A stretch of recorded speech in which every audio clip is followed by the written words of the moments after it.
मायबाप हे तुकोबराय सांगताय, साधू संत सांगतात म्हणून महाराज आम्ही वेद भाव देवा करत भाव, आम्हाला निस्वार्थी प्रेम समजलं पाहिजे, जीवन सुंदर जगता आलं पाहिजे आणि ही भक्ती आम्हाला सांगून जाते आणि हे जीवन आमचे साधू संत जगतात, एक साधं भक्त जगतो म्हणून महाराज भक्ताची अवस्था कशी असते, लाजवले मन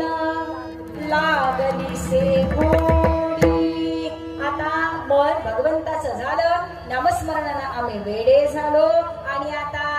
ते जीवेना सोडी आईसे झाले, अशी अवस्था एका भक्ताची झाली. विठोबा